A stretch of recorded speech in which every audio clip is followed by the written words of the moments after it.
Halo Sobat Lips, selamat datang di channel Kelas Literasi. Video ini merupakan konten podcast pertama yang kami namakan Lip Talk. Lip Talk ini adalah podcast yang mana kita akan berbincang dengan berbagai narasumber yang memiliki latar belakang kepakaran di bidang ilmu perpustakaan dan sains informasi. Kali ini saya Muhammad Rifki Ibrahim sebagai host di podcast episode pertama ini akan berbincang dengan salah satu alumni prodi Perpusinfo UPI yang bernama Teh Sania Sahrani. Halo Teteh.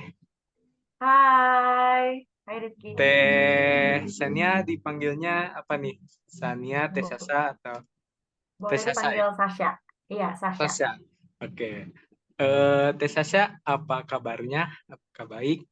Alhamdulillah, luar biasa. Allahu Akbar. Allah. Kalau di matkulnya Bunda Susan itu, alhamdulillah luar biasa, dahsyat, ajaib. Oke, ya. Oke, Masih mungkin Teteh hafal. masih hafal, alhamdulillah. Oke, Teh Sasha ini sekarang lagi sibuk apa Teh kesibukannya? Sekarang saya kesibukannya karena suka bahasa Inggris. Jadi aku ya. Aku lagi mengajar bahasa Inggris. Wih, Itu mengajar di mana Teh kalau boleh tahu? di tempat les. Di Itu tempat les. buat untuk anak SD sampai anak SMA. Wih, keren banget Teh. Semoga sukses terus dan semoga ilmu-ilmu bahasa Inggrisnya Amin. pun ya bisa ditingkatkan terus untuk anak-anaknya gitu. Amin. Terima kasih. Oke, jadi saat ini sedang bersama Teh Sasa. Ya, Teh Sasa, beliau adalah salah satu award dari program Kampus Merdeka, yaitu IISMA. Bagi teman-teman nih yang belum tahu apa itu IISMA, IISMA ini adalah Indonesian International Students Mobility Award, yang mana program ini itu salah satu program Kampus Merdeka yang difasilitasi oleh Kemendikbud. Program ini memperbolehkan mahasiswa Indonesia untuk menghabiskan satu semester di berbagai universitas di seluruh Indonesia. Setelah mengenal program ini secara singkat, pada episode kali ini kita akan mengulik bagaimana proses dan pengalaman Teh Sasha selama menjadi award dari IISMA. Baik, langsung aja kita berbincang dengan Teh Sasha. Boleh Teh, mungkin ceritakan bagaimana awal mula Teteh mendaftar atau tertarik pada program ini. Ya, jadi pertama-tama aku ngelihat program ini dari grup, sebenarnya dari grup kelas ada yang Berkelas. share gitu. Terus tiba-tiba tertarik dan ada yang bilang, ini programnya secara online apa offline ya? Nah, itu pas aku ngeliat di notifikasi, kayak kok ada program gitu, ada berkabar apa ini teman-teman yang lainnya. Jadi aku langsung buka grupnya dan ternyata ada informasi mengenai ISMA. Sebelumnya aku nggak tahu, belum tahu ISMA itu apa. Tapi setelah membaca, kan yang di-share di WhatsApp itu buku guidebook gitu untuk ISMA. Nah, pas aku download ternyata itu adalah program scholarship gitu untuk mahasiswa untuk bisa pergi ke luar negeri gitu, belajar di luar negeri. Pas aku baca kata-kata scholarship dan luar negeri, wah langsung tertarik gitu untuk mahasiswa kan. Terus ini langsung dicari nih pendaftarannya di mana dan terakhir tutupnya kapan, dan itu langsung dicari sama aku sendiri gitu. Dan kebetulan waktu saat itu sekitar 2 minggu sebelum penutupan 2 minggu pendaftaran sebelum gitu, jadi penutupan. deg-degan. Iya Waduh, betul, jadi sangat memang dekat sedikit telat. sekali. Iya betul, jadi harus seperti The Flash dan The Flash. buru-buru gitu ya, Ya. mencari segala macam informasi melalui sosial media dan sebagainya gitu. Dan alhamdulillahnya keburu ya Teh. Alhamdulillah keburu dengan Alhamdulillah gitu. bantuan banyak orang gitu, nggak Dengan mungkin bantuan bisa banyak orang. mencapai ini sendiri gitu kan ya, Ya, ya. pasti selalu dibantu gitu. Alhamdulillah. Oke, wih, keren banget Teh Sasa bisa eh dalam waktu semempet itu bisa apa ya? Bisa melaksanakan prosedur-prosedurnya gitu. Nah, untuk prosedurnya sendiri teh itu proses pendaftaran memerlukan dokumen apa gitu teh secara umumnya? Kalau secara umumnya kita membutuhkan yang paling apa ya, yang paling umum lah. Kita tuh membutuhkan GPA. GPA ya? GPA itu eh, apa tuh? Yang 4,0 4,0. Apa tuh? apa Oh, sih GPA? IPK. IPK. Iya, IPK. sorry lupa namanya. Iya, jadi membutuhkan IPK minimal 3 ya, Oh, teman-teman, ya. minimal 3 gitu. Jadi kita harus rajin gitu, kita harus mengerjakan tugas dan harus semangat untuk mendapatkan nilai yang terbaik gitu. Memang minimalnya 3 ya kalau IPK secara Ya. keseluruhan gitu. Nah, kalau untuk berkas-berkasnya sendiri itu tuh ada surat rekomendasi dari universitas yang bisa ini semua berkas itu waktu aku ikutan ISMA dibantu sama DIA, Directorate of International Affairs. Nanti ada di you can see it di UPI Center Quiz Center. yang ya di situ ada DIA. Hmm. Dan setelah itu kita membutuhkan academic transcript, jadi transkrip kita nilai kita selama semester kebelakang Hmm. sebelum daftar ISMA. Terus habis itu kita harus mempersiapkan essay yang tentunya berbahasa Inggris karena ini kan program ke luar negeri. Betul, betul. Kemudian TOEFL atau IELTS atau Duolingo gitu ya. Oh, bisa Duolingo Yang juga. tes resultnya ya. Ya. Waktu aku sih bisa. Hmm. Cuman kalau sekarang kebanyakan TOEFL sama IELTS ya. Hmm. Kalau yang batch-batch sekarang. Kalau batch Oh, pertama iya. masih ada Duolingo gitu. Tergantung Oh, iya, universitasnya. iya. Kemudian yang terakhir itu University of Choice. Gitu. Jadi kita pilih sekalian sama universitas di luar negeri kita maunya kemana. Gitu. Oke. Dan Teh Sasha memilih kemana tuh? Kalau Wah, ini ceritanya wow. banyak, Jadi banyak. sebenarnya ini wow sebenarnya.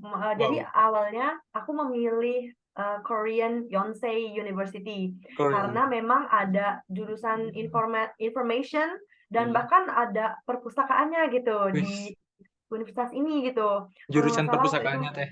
betul jurusan Hmm. perpustakaan. Kalau nggak salah itu tuh Hanyang apa Yonsei gitu. Pokoknya aku Iya. waktu itu pilihnya di Korea. Nah terus uh, sudah disesuaikan dengan bantuan dosen waktu itu Pak Ardi. Terus setelah disesuaikan daftar tuh di Korea. Nah uh, setelah itu terdapat beberapa hal yang membuat mahasiswa tuh gimana ya?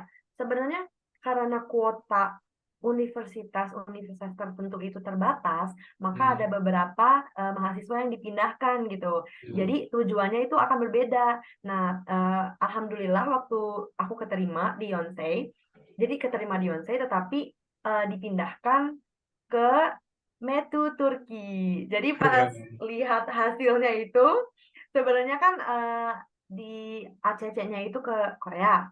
Hmm. Tapi karena batas kuota, kayaknya semua Hmm. orang di seluruh Indonesia pengen ke Korea deh gitu. Jadi dibagi rata gitu. Jadi dipindahkan ke negara lain, yaitu alhamdulillah keterima juga aku di METU, Middle East Technical University di Turki. Ibu kotanya yaitu Ankara. Wih, Seperti itu. keren banget. Tapi itu sebelum pengumuman itu ada informasi terlebih dahulu Kak, apakah akan dipindahkannya gitu atau misalkan secara tiba-tiba gitu. Ada Ada. informasinya gitu. Tapi kan masih kaget gitu bagi orang-orang Ya, yang ya, ya. daftarnya di Asia, terus dia kelempar gitu Hmm. jauh banget gitu. Tapi menurut aku itu experience yang memorable gitu, sangat berkesan Hmm. dan sangat baru gitu bagi aku. Gitu. Jadi ya, just take it gitu. Dan tesnya pastinya nggak kecewa dong dengan ke Turki ini. Enggak dong, Oh, enggak. Kalau pasti, ada kesempatan diambil. ih, keren banget. Jadi pengen ke Turki juga. Ayo, berangkat. Siap teh, insya Allah menyusul. Aduh, Amin. amin. Oke, berarti tadi tahapan seleksinya tuh apa aja teh untuk bisa lolos si ISMA ini? Jadi untuk tahapan seleksi itu yang pertama kan pendaftaran berkas ya. Tadi review dan Hmm, nanya nih berkasnya apa aja. Tadi aku udah kasih tahu betul. ada TOEFL kan, ada essay. Nah, setelah pendaftaran berkas itu ada seleksi dari Kemendikbudnya. Kemudian Hmm, kalau terseleksi secara udah di-approve gitu pendaftaran berkasnya, itu ada wawancara gitu ya wawancara. setelah itu. Terus habis itu pengumuman mahasiswa yang lolos, kemudian persiapan keberangkatan dan proses keberangkatan dan selesai gitu. Wih, lumayan kompleks ya Teh. Dan apakah ada kendala-kendala ke dalam menyelesaikan prosedur dan tahapan itu Teh?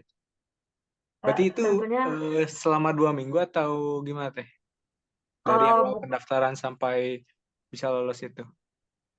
kalau dari awal pendaftaran sampai lolos itu kalau tidak salah mungkin 1,5 bulan ya, karena Bulan seminggu. eh, pemilihan berkas itu kan tidak sebentar gitu, pas Betul, betul.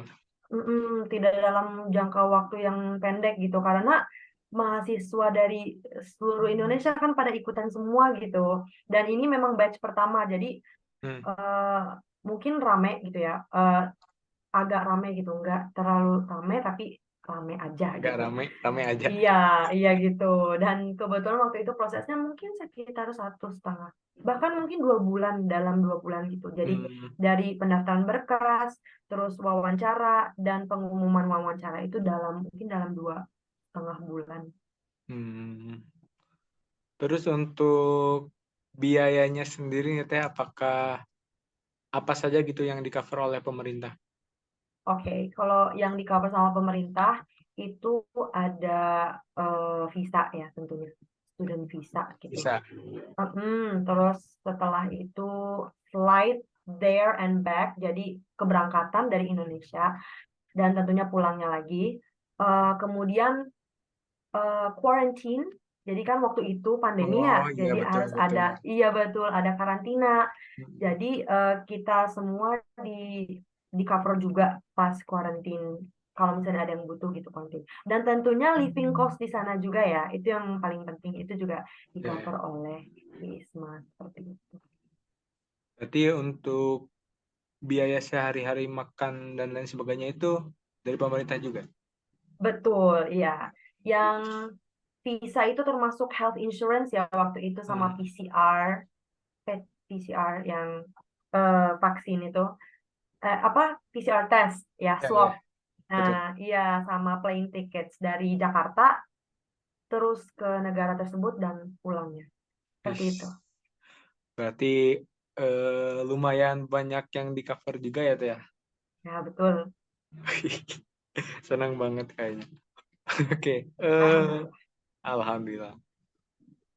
Hmm, lumayan kompleks juga ya Teh untuk prosesnya, tapi benar-benar sebanding gitu dengan hasil dan pengalaman yang didapat oleh Teh Sasa ini. Alhamdulillah, iya betul. Ya, pastinya banyak hal-hal yang baru dan menyenangkan juga untuk dipelajari dari pemberangkatan ke Turki dan pengalaman-pengalaman menarik di Turki gitu. Mungkin ada pas pertama ke Turki itu ada kultur shock dulu kan Teh? Kalau culture shock sih em, nggak ada ya, atau mungkin culture shock yang besar gitu tidak ada, karena memang udah dipersiapkan gitu ya sebelumnya, kalau misalnya kita tuh mau berangkat ke tempat yang baru atau mau adaptasi atau tinggal di tempat yang baru, itu memang yang, dan kita tahu gitu kita harus mempersiapkan diri gitu. Anything that will happen in the future gitu. Dan waktu itu memang mempersiapkan diri untuk lebih open minded aja gitu ya, Lumayan sebagai gitu. sebagai mahasiswa yang baru gitu, baru keluar negeri, baru ketemu sama teman baru, mendapatkan pengalaman yang baru gitu. Mungkin em, salah satu culture shock kalau di dalam universitasnya itu ya, eh, cara belajarnya Cara mungkin belajar. agak berbeda gitu, dan Mm-mm. juga fasilitas-fasilitasnya kalau di luar negeri, terutama di Turki sih, itu juga Ya. berbeda gitu. Tapi kalau misalnya orang gitu atau tempat, menurut aku people are different gitu. Jadi pasti agak shock sedikit, tapi Ya, ya. bukan untuk yang di overthink gitu, Hmm, atau di make a big deal gitu tentang hal itu. Gitu sih menurut aku.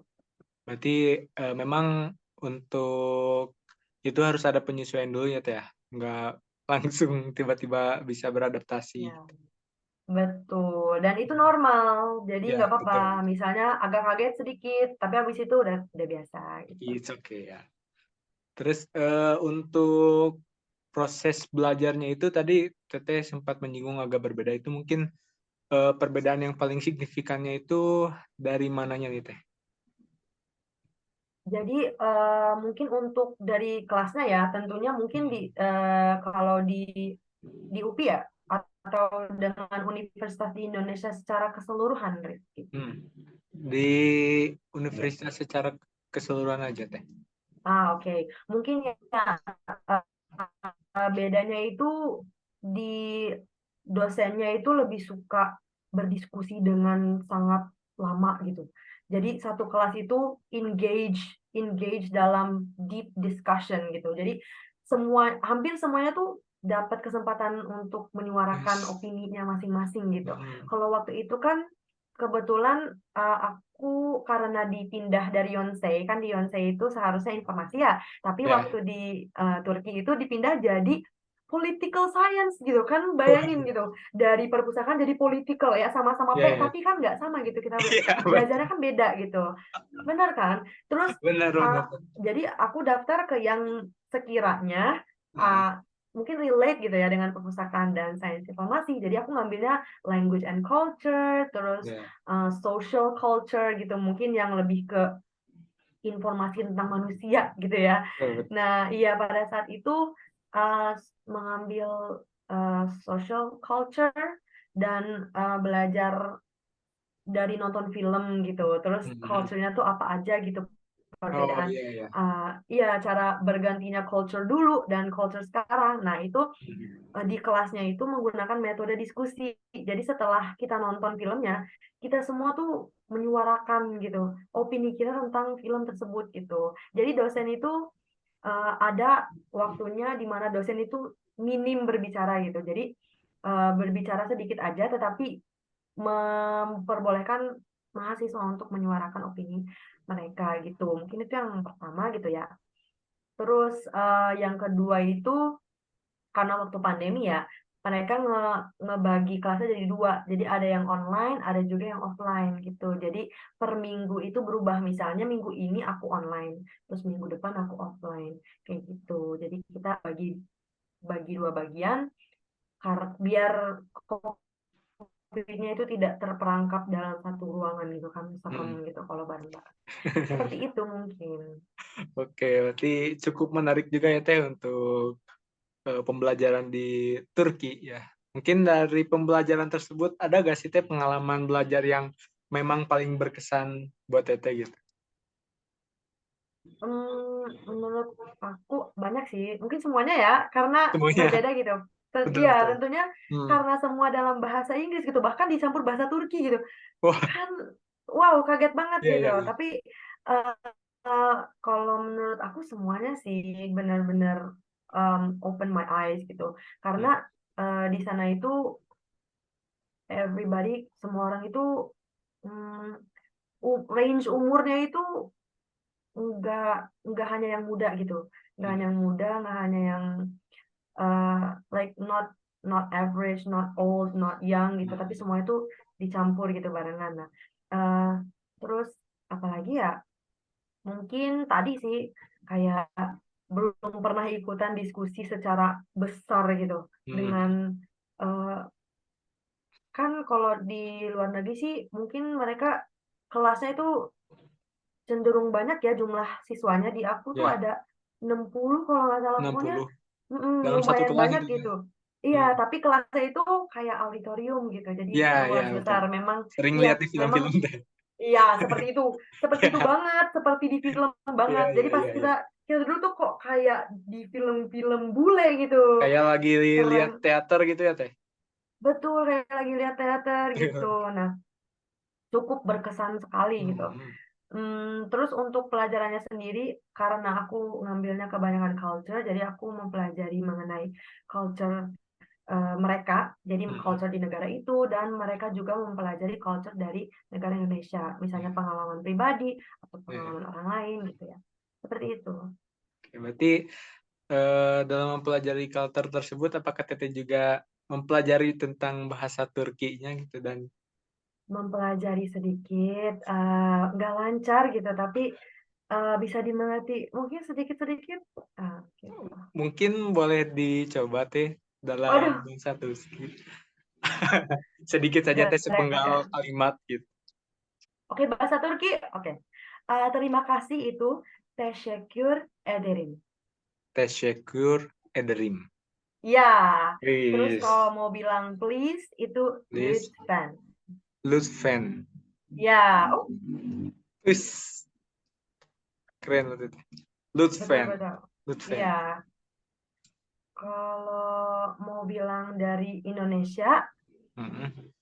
ben Indonesialiyim. Ben Indonesia Liam. Iya, pakai tangannya ya. Ben Indonesialiyim. Oh, emang selalu gini Teh? Enggak usah. Enggak usah. Enggak, aku bercanda. Ben Indonesia Liam. Merhaba. Oh, iya. Oh ya, merhaba, benar. Terus yang di Turki itu ada makanan yang kayak donatnya teh apa Teh kalau gak salah? Makanan kayak donat. Wah, aku Iya, lupa. yang kayak donat gitu. Aku lupa apa yang namanya. Kita lihat. Yang roti kan, yang roti. Iya, Wah, roti-roti. ini famous banget sih, tapi aku lupa. Iya, katanya itu makanan paling khas dari Turki gitu kalau ke Turki. Betul, apa ya? Apa ya namanya? Aku tahunya baklava. Baklava apa itu? Baklava itu dessert. Dessert. Dessert kayak pastry gitu, ada Hmm, pistachio-nya, ada I think it's honey, hmm. sama yang paling famous dondurma, es krim. Oh, tadi yang betlava itu, yang dessert itu bahan bakunya apa Teh? Betlava. Baklava, Baglava. baklava itu tuh pastry gitu, jadi kayak pernah makan croissant nggak? Pernah, pernah. Itu Croissant. kan ada kayak layer Betul. gitu. Oh, iya, iya, iya. Ya, ini tuh seperti itu gitu. Terus ada sirupnya, terus kadang dikasih kayak pistachio atau nut gitu. Simit Simit, yang ah, donat, betul. Donat simit, ya. simit. Ya, Betul. itu simit, betul. Itu sangat super duper famous. Teteh udah pernah coba tuh, enak katanya. Rasanya seperti roti, enak kok. Waduh, kenapa bisa terkenal ya? Karena mungkin karena dari Turki gitu dan bentuknya unik ya, kayak Ya, donat ya, tapi dia tipis gitu dan ya. besar gitu kan. Dan teksturnya juga agak berbeda ya, Teh. Teksturnya itu seperti bagel. Rifki pernah makan Bagel. bagel? Sepertinya belum. Oke, dia agak keras gitu. Nah, oke, kita kembali ke laptop, Teh. Wih, seru sekali ya, Oke, Teh. oke. Pengalaman di Turki sangat, ya, sangat berkesan lah sepertinya. Mungkin sebagai alumni dari Award, mungkin Teteh dapat memberikan beberapa tips and trick agar sobat Libs lainnya yang berminat dapat lebih siap untuk menghadapi seleksi ISMA ini. Mungkin Oke. apa saja nih Teh hal-hal yang harus dipersiapkan dari bahasa, tadi nilai dan lain sebagainya gitu. Mhm. Oke, jadi mungkin dari aku pribadi ya, pasti kan orang lain punya pendapat masing-masing gitu. Cuman kalau aku dari pribadi, mungkin salah satu tips and tricks, apalagi yang pertama itu adalah untuk improve English skills ya, itu yang Hmm. paling penting sih sebenarnya. Karena eh, kalau yang aku lihat sekarang itu kebanyakan siswa SMA itu udah mulai mempelajari mengenai IELTS dan TOEFL gitu, bahkan dari SMA gitu, bahkan belum masuk Iya. kuliah pun mereka sudah ada yang bisa bahasa Inggris bahkan gitu kan. English is the world's language gitu, yang paling umum gitu kan kalau di seluruh dunia gitu. Jadi yang paling pertama menurut aku sih improve your English skills gitu ya. Iya. Nah, terus banyak orang nih yang nanya gimana caranya gitu. Kok Iya. bisa sih? Emang bisa satu malam gitu langsung hafal bahasa Inggris semua kata bahasa Inggris? Nggak mungkin gitu kan. Kita harus em, latihan setiap hari dikit-dikit, nggak usah di pressure gitu, tapi Iya, iya. mungkin dapat kayak study tips gitu dari platform tertentu. Nah, kalau aku pribadi sukanya YouTube kalau untuk belajar bahasa. YouTube. Mungkin ini umum ya, Iya, iya, ya teh. di YouTube gitu. Memang umum, cuman if you find the right video, kalau menemukan video atau konten yang benar, yang Hmm. kita atau kamu benar-benar suka gitu, itu tuh Hmm. kita bakal jadi lebih semangat gitu. Bahkan main video game, dengerin musik, Ya, nonton ya. drama, nonton film itu kan juga Nonton bisa film gitu. betul. Wah, Jadi betul, nonton film tanpa subtitle contohnya gitu ya. ya, ya. Kayak waktu itu kan mempersiapkan mungkin sebelum ke Turki nonton apa tuh yang ada di net, Yang ada di net. ada acara drama Turki. Iya, yang ada di net. Lupa namanya apa. Pokoknya ada acara Turki. Nah, dulu tuh nonton itu gitu. Terus tapi yang paling umum sih YouTube ya. Iya, YouTube iya. sama Duolingo kali ya, Duolingo. Duolingo Iya, betul. terus iya Duolingo ini tidak disponsori ya, tapi kalau mau juga nggak apa-apa. Iya, terus habis itu track selain itu ya, selain Hmm. improve English skills, itu ada track your achievements ya. Jadi selama kuliah itu jangan takut untuk mengambil segala kesempatan yang saya dilempar ke arah kamu, kamu ambil, hup, gitu, kamu ambil terus kamu lakukan gitu tanpa mikir gitu ya, let's go gitu. Sebelum aku ikutan HISMA kan aku ikutan MBKM juga gitu, Iya, iya. alhamdulillah. Iya, dan itu dari pengalaman itu gitu. Hmm. Itu juga dapat pengalaman gitu, menambahkan achievement, Ya. menambahkan experience gitu. Hmm, betul. Iya, dan yang paling penting sih jangan menyerah. Jangan Jangan menyerah, menyerah. jangan ragu-ragu, dan selalu semangat. Jangan menyerah, Semangat. jangan ragu-ragu. Dan tentu harus optimis terus ya teh. Apapun Betul banget. apapun yang kita takutkan itu sebenarnya hanya ketakutan saja. Kita belum mencoba. Jadi ya Betul. harus dicoba dulu baru bisa ketahuan gitu. Oke. Apakah ada tips dari Teteh untuk lebih jeli nih Teh dalam memilih universitas tujuan atau eh, jenis tes bahasa yang dilakukan gitu Teh? Jenis tes bahasa, oke. Hmm. Hmm. Kalau untuk jenis tes bahasa kan tadi ada IELTS, TOEFL, IELTS, sama TOEFL Duolingo sama ya. Duolingo ya. Kalau yang sekarang kalau nggak salah kebanyakan IELTS sama TOEFL ya. Hmm. TOEFL IBT kalau nggak salah waktu Ya, itu, ITP masih bisa gitu ya. hmm. Eh, Mungkin salah satu dari itu, kalau misalnya tidak mau, misalnya nggak mau yang bukan terlalu susah ya. Kalau IELTS itu memang lebih kompleks gitu ya, karena ada Hmm. speaking test. Sedangkan Ya, kalau TOEFL kan writing, reading, listening gitu. ya. Mungkin untuk yang ingin memiliki atau ingin mempunyai sertifikat dengan skor gitu, aku saranin sih TOEFL ya, TOEFL IBT TOEFL. atau TOEFL Hmm. ITP gitu ya. Itu. Terus habis itu apalagi?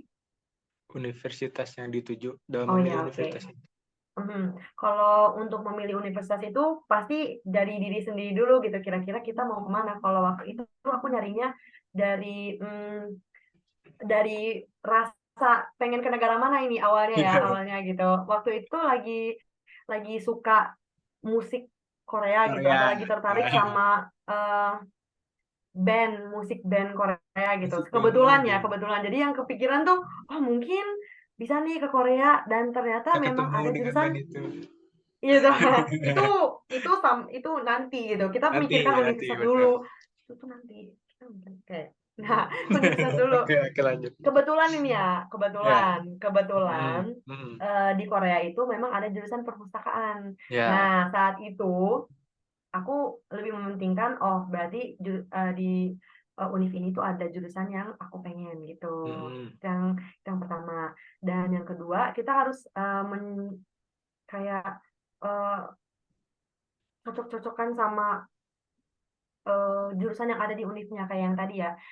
Misalnya di sini perpustakaan, di sana nggak ada perpustakaan gitu di univ yang kita pilih. Berarti kita tanya apa? Informasi, karena kita Ya. sains informasi kan, kayak informasi, terus sosial juga boleh, social studies, um, psikologi juga boleh kan, psikologi Hmm. ada tuh di perpustakaan. Ya, ya. Nah kayak gitu, jadi kita mencocokkan saja dengan apa mata kuliah dan jurusan kita gitu, yang kira-kira fit itu apa. Kan nggak mungkin gitu kita kedokteran gitu kan, Betul. gitu. Kita harus tetap sejalur gitu sama Hmm. yang sama Sama lingkup sama prodi kita juga gitu kan. lingkup prodi kita, betul. Nah, seperti itu. Hmm. Gitu. Jadi waktu aku dipindahkan ke Turki, itu tuh Mhm. juga eh, nyari jurusannya juga dibantu sama dosen gitu ya. Jadi jangan Ah, lupa, pokoknya jangan sendiri gitu.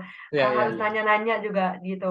Eh, journey ini, perjalanan ini tuh nggak bisa sendiri gitu. betul. Pasti butuh bantuan orang lain gitu, orang-orang yang baik gitu. So yeah, that's how you do it. Ya, ya. Oke. Tapi sebenarnya teh, apakah untuk pemilihan program studi ini, apakah itu teh dibebaskan atau memang memang harus sejalan dengan prodi asal gitu? Kalau bisa sih sejalan ya, soalnya kan banyak hal-hal teknis gitu yang harus diuruskan oleh Hmm. universitas dari sana dan juga dari sini. Jadi kalau bisa sih harus ada hubungannya dengan jurusan kita gitu. Hmm. Jadi kalau misalnya kita jurusannya sosial, berarti ngambilnya sosial juga. Seperti itu. Oke. Oke, mungkin dengan berada di lingkungan atau ya negara-negara yang dikunjungi ini, Teteh ada gak tips kan tadi, dalam menghadapi kultur shock memang ada, itu pasti selalu ada itu ya. Tips and trick dan cara menghadapi kultur shock itu gimana nih Teh? Kalau aku secara pribadi ya, Hmm. itu tuh ada satu rule yaitu go with the flow. Jadi kalau misalnya kita shock atau kita ya basically just shock gitu. Kita jangan, first reaction kita tuh bukan gitu loh, kayak bukan kok tiba-tiba gitu, kok kayak gini gitu, kok gini, kok aku nggak Hmm. paham. Nggak usah kayak gitu, tapi just go with the flow gitu. Misalnya ada sesuatu yang bikin kita culture shock, mau itu dari orang atau pelajaran atau lingkungan gitu, Ya, kita ya. harus menghadapi itu dengan tenang gitu loh. Betul. Karena pasti kalau shock itu kan buat orang beda-beda gitu ya. Tapi Iya, iya. kalau misalnya dari awal udah di set mindsetnya, oh I'm going to be culture shocked and it's gonna be fine gitu. Semua itu akan baik-baik aja gitu. Kan tadi kita udah ngomonginnya Rizky, apa yang kita takutkan tuh sering nggak terjadi kan? Iya, iya betul Teh. Iya, kayak gitu kan. Nah, seperti itu. Jadi kita go with the flow aja. If there's a culture shock, oh, oke, terus lanjut Oke, gitu. lanjut. Don't let that get in Kagetnya the sebentar way. aja ya Teh, jangan kagetnya terus-menerus gitu. Sebentar Kaget aja. is Boleh, okay. kaget boleh. Iya, Ya, kaget tapi boleh. jangan, boleh. Kaget Boleh. boleh banget. Karena kan shock gitu. Semua orang pasti Hmm. akan kaget gitu. Apalagi Betul. kalau yang belum pernah gitu ya, tiba-tiba gitu. Wah, masuk Hmm. lingkup baru nih, ada lingkungan baru, teman baru, segala macam. Dan mungkin selain itu stay open minded seperti yang tadi aku bilang ya. Jadi uh, we have to accept that kita harus me- we have to yeah, we have to accept that people are different. Pasti semua orang tuh berbeda gitu. Berbeda. Apalagi ini di negara orang lain gitu kan, bukan negara Betul. kita gitu. Ya, Ya mereka dengan juga pasti culture shock sama kita, gitu hmm, kan? ya ya Apakah betul. misalnya nih kita mikir nih ke mereka, ih kok culture shock sih? Tapi mereka juga mungkin kadang Iya, kayak, loh kok kamu gitu sih gitu kan? Mereka betul juga betul. culture shock ke kita yang culture shock gitu. Kok menurut kamu salah, tapi menurut aku benar, nah gitu. Iya Nah, iya kita juga stay open minded. Oh, you think betul. A and I think B. It's okay. We can still live gitu loh, sebenarnya kayak Wih, gitu. Jadi go with the flow, kaget bentar terus udah kaget bentar gitu. terus lanjut ya Teh. Terus Jangan lanjut. jangan jatuh di lubang yang sama juga gitu. Betul. Jadi kalau misalnya kita udah tahu hal tersebut, udah kita, oh misalnya kita, oh oke, lanjut gitu. Oke, menarik sekali nih berbincang dengan Teh Sasa ini nih. Ya, terima kasih Oke ya. Teh, mungkin dari tadi perjalanan Teteh, pengalaman Teteh selama ISMA, mungkin bisa dirangkum Teh, apa sih benefit dari program ISMA ini gitu buat Teteh dan kehidupan Teteh setelah mengikuti ISMA-nya gitu. Pasti banyak ya. Alhamdulillah kesempatan itu uh, it's a very big deal gitu. It's not something that you can take lightly, bukan Ya, sesuatu yang ya. diremehkan gitu ya. Kita harus Hmm, benar-benar bersyukur gitu mendapatkan pengalaman seperti ini gitu. Kalau untuk benefit dari aku pribadi itu tentunya new experiences, pengalaman yang baru. Itu pasti ya. kalau kita melakukan apapun itu hal yang baru, kita pasti mendapatkan pengalaman yang we never thought about getting it gitu. Kita tidak terpikirkan untuk mendapatkan pengalaman seperti ini gitu. Terus selain itu tentunya ilmu baru kan, kita di sana bukan main kan, kita belajar gitu kan, mendapatkan ilmu baru, kita bisa exchange ilmu baru dari kita ke mereka, dari mereka ke kita gitu kan. Culture shock juga termasuk ilmu yang baru gitu. Kita ngobrol juga termasuk ilmu yang baru gitu. Gitu ya, yang kedua ilmu baru. Terus mungkin berikutnya teman baru gitu ya. Pasti ada connection gitu ya. Ada link. We make links with new friends, with lecturers, with people, anybody, strangers kan, siapa tahu gitu. Jadi pasti dapat teman baru dan tentunya bisa kontakan gitu, atau mungkin bisa connect di platform social media or something like that gitu. Terus mungkin berikutnya learn a new language gitu. Jadi kita bisa mempelajari bahasa baru tentunya ya, untuk di negara yang merhaba, teşekkür subir tane gitu.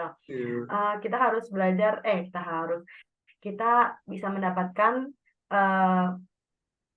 kosakata baru dan just learn a new language gitu. Mungkin yang kita tidak pernah terpikirkan kayak, wow, aku mungkin bisa paham sedikit bahasa Turki, atau wow, aku bisa sedikit paham bahasa Arab atau apa gitu di negara yang kita berada gitu ya.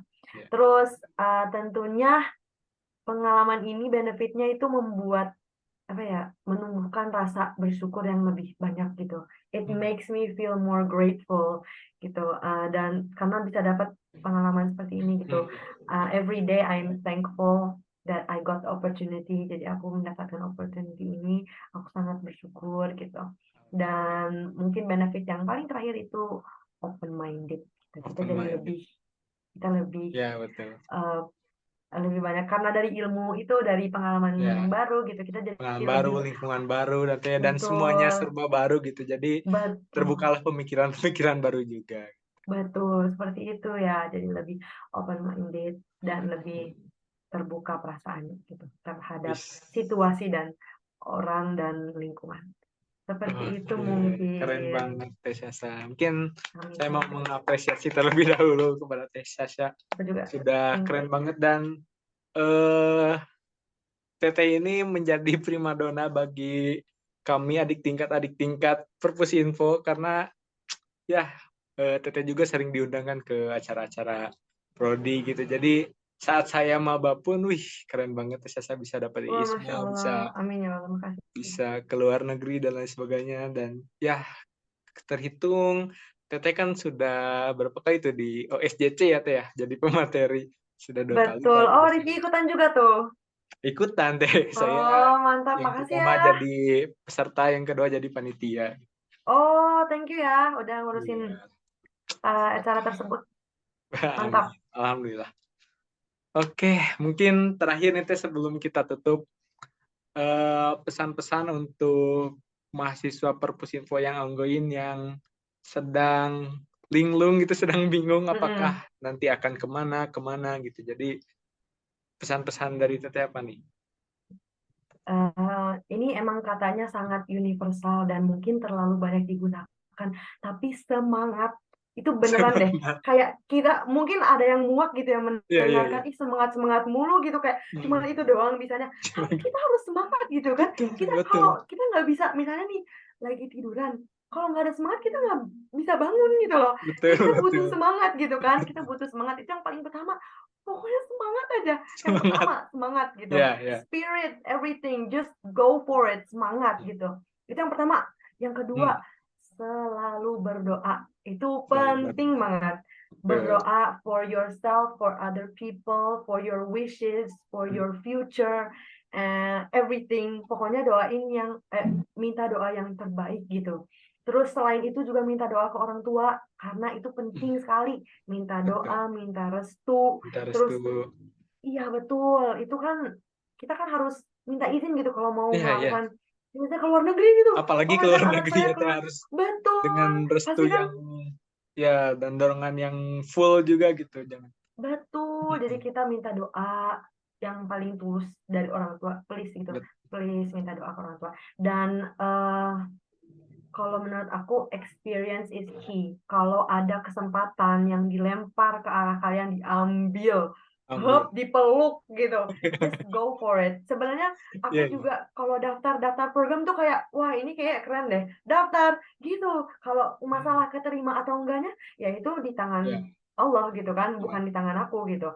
And untuk kedepannya, even if you fail, itu tuh jadi stepping stone untuk kita Betul, bisa ya. lebih bisa memperbaiki diri gitu, Berkembang mengembangkan juga. skill, betul gitu kan. Karena dari Misalnya daftarnya juga itu adalah salah satu hal yang bisa mengembangkan kita juga ya Teh, walaupun betul nanti banget, gagal atau betul enggak. sekali. Kadang ada orang yang bilang kayak padahal apa ya, kayak essay aku masukin essay tapi nggak masuk ke wawancara buat apa? Hmm, Ya biar kamu bisa bagus essay-nya kan nanti iya betul. daftar lagi, terus Hmm, kita ulang lagi gitu. Tapi kan semangat, semangat, balik lagi semangat balik ya. lagi, balik lagi ke Balik semangat lagi. dan selalu berdoa. Tetap harus semangat, iya. Itu harus, itu Betul. wajib. Ya, Hmm. seperti itu. Pokoknya go for it, be bold, ambil kesempatan, hap hap hap hap gitu. Oke, berarti semangat yang pertama, yang kedua minta restu dan doa orang tua, dan yang Tuh, ketiga adalah ambil semua kesempatan ya Teh. Betul. betul. Oke, itu dia bincang-bincang ringan kita kali ini. Banyak hal-hal memang yang bisa menjadi motivasi bagi kita untuk bisa mengikuti jejak Teh Sasha. Terima kasih juga kepada Teh Sasha atas sharing pengalaman dan ilmunya gitu. Banyak sekali ilmu-ilmu yang bermanfaat dan berkesan tentunya buat kami. Dan sukses selalu buat kedepannya apapun itu program yang Teteh lakukan atau pekerjaan apapun yang Teteh ambil, semoga Teteh berkembang terus dan sukses terus gitu. Amin ya Allah ya Bang. Ini Amin. semoga doanya sama balik ke Rifki dan juga teman-teman Amin. lainnya yang masih berjuang di Prodi Perpustakaan dan Sains Informasi. Wuhu. Semangat Teh, semangat. Oke, mungkin terakhir saya Muhammad Rifki Ibrahim pamit undur diri. Mohon maaf jika ada salah dalam perkataan. Jangan lupa like dan subscribe video ini jika bermanfaat. Salam literasi. Salam literasi. Terima kasih Rifki. Terima kasih juga Teteh.